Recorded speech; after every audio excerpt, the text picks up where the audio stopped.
People need help making decisions. You know, people follow the path of strongest conviction. That's the first sub I'd give you here today, is people follow the path of strongest conviction.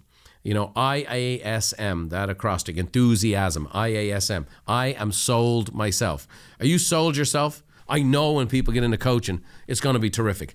I love real estate. So I was able to sell real estate because I knew how important a home was to people and creating equity, and that the average homeowner had 46 times the net worth of the average renter.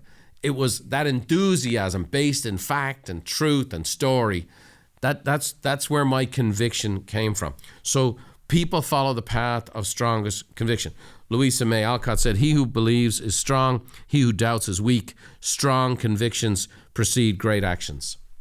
The next thing I tell you about making decisions is that make your sales fab. Fab, that's a word we used to use in Ireland. Fab, it's fab, very British. It's fab, short for fabulous. Well, fab in this case stands for features, advantages, and benefits. When people need help making a decision, features, those are the characteristics of the products or service you offer. What are the characteristics? The advantages, how the feature helps your customer. And then the benefits, what the user gains from using it, as well as how it's better than its competitors. Those benefits are ultimately the outcomes of using the features. So that's how those things all work together. For features, advantages, and benefits. Features, advantages, and benefits. That's the characteristics of the product, how the feature helps your customer, and how the user gains from it, as well as how it's better than its competitors. Benefits are the outcome of using the features. And then lastly, when people need help making decisions, I call it the necessary nudge. The necessary nudge. You know, we all need a little nudge in helping make good decisions.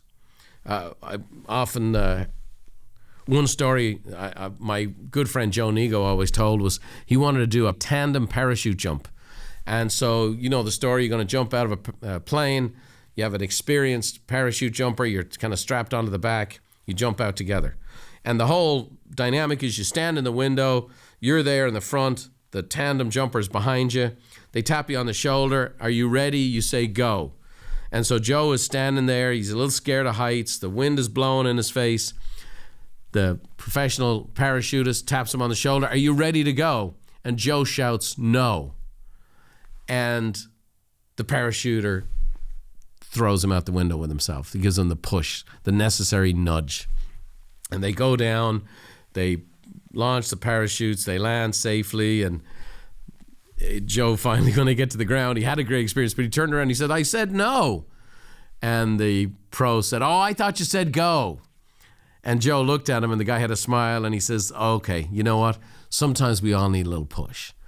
Joe had a great experience. He was glad he did. He followed through on his goal. Sometimes we need a little push. Sometimes we need a little push in making a good decision. What's the necessary nudge? Zig Ziglar says, every sale has 5 basic obstacles. No need, no money, no hurry, no desire, no trust. You gotta find those things. People need a little push. Without you being a pushy salesperson, they just need that little necessary nudge. Are you ready to make a decision? Would you like to move forward? Based on everything you've heard, does this sound like something you'd be interested in? People need that necessary nudge. And as salespeople, we need to bring them to that conclusion. Thanks for watching. If you want more tips on how to think, feel, and do better, check out these videos too. Oh, by the way, don't forget to subscribe to the channel and leave us a like if you enjoyed the content.